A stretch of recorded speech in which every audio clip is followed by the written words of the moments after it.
Australia has once again told China to rack off. The CCP has been suffering some very severe blows to the chin.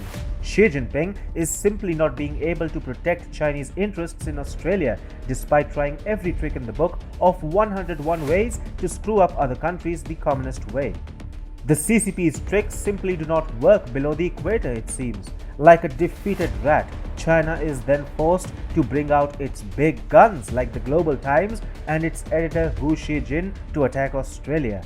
It's really becoming a clown show in Beijing. Australia beats them black and blue, while the Chinese communists try acting all macho and brave by spinning unadulterated nonsense through their media mouthpieces. For how long will China keep ignoring the damage which it is inflicting upon itself? The CCP is messing it all up. Australia is hitting them hard every month now, and if Xi Jinping thinks he can deviate attention from himself by parading China's toys at Tiananmen Square once a year and screaming like a kid, he's in for a big surprise. Hi and welcome. You are watching TFI Global, the foreign affairs and geopolitical analysis arm of the TFI Media Group. I am your host Sanbir Ranhotra, and in this video I will tell you how Australia is about to shock China yet again by bringing the Port of Newcastle under its radar. Let's begin. China is about to suffer yet another setback down under as calls grow in Australia for the Port of Newcastle to be demonopolised of Chinese influence. The Port of Newcastle in the Australian state of New South Wales has hit the headlines for becoming the latest battleground in the economic and geostrategic war between Canberra and Beijing. After the Darwin Port and Victoria's Belt and Road Initiative partnership with China, it seems Australia is all set to kick the Chinese partner out of Port of Newcastle.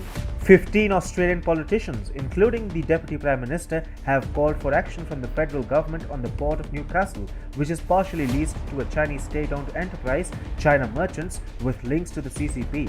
In a letter to Prime Minister Scott Morrison and Treasurer George Frydenberg, Senator Eric Abetz of Tasmania expressed concern that the Chinese Communist Party will be given a geopolitical advantage by proposed changes to the country's national access regime.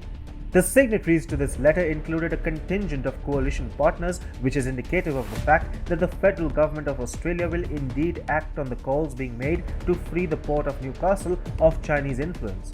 50% of the 91-year lease of the said port is owned by a company backed by the CCP. According to the Epoch Times, the Port of Newcastle handles approximately 40% of Australia's export volume of coal every year, 4,400 ship movements and 164 million tons of cargo. It has been privately owned since 2014 by the Infrastructure Fund and China Merchants Port Holdings Company. In the letter, the Australian parliamentarian said, "It seems incredulous that a half-Chinese-owned company that controls a monopoly bottleneck in the coal export chain can increase charges at their discretion, forcing up prices for Australian coal overseas and making our second-largest export commodity less competitive." Demands are now being made to declare the port under the National Access Regime, which will enable the Australian Consumer Competition Commission, or ACCC, to have oversight over the port's workings. The demands for action to be taken against the Chinese owner of the Port of Newcastle have especially galvanized after Australian Finance Minister Simon Birmingham had said last month that the federal government is ready to legislate to protect coal exporters should Chinese owners attempt to interfere with shipments from the Port of Newcastle. This could include, he said, the rapid passage of further legislation, which is always within the power of a sovereign parliament such as Australia's. The New South Wales Mineral Council also wants the government to declare the port under the National Access Regime. China, meanwhile, is already floundering like a headless chicken and has taken to the usual Australia bashing via its state media mouthpieces. According to the Global Times, the move is another case of political manipulation by Canberra to dismantle the ballast stone of China-Australia ties. It once again accused Canberra of acting at the behest of the United States. The Global Times' outrage against Australia has become a regular affair now.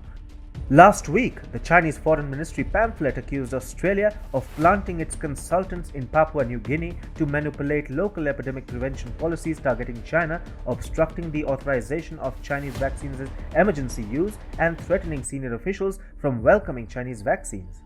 The pamphlet also went on to claim, being told by exclusive sources, that Australia has been racking its brain to undermine China's vaccine cooperation with Pacific Island countries. The hit job against Australia came just around the time when the Pacific Island nation of Nauru rejected a low bid of undersea communications network put forward by China amid security concerns. Instead, Nauru is in discussions with Australia for the development of the undersea communications network, which will deliver low-cost, high-quality internet service to the island citizens.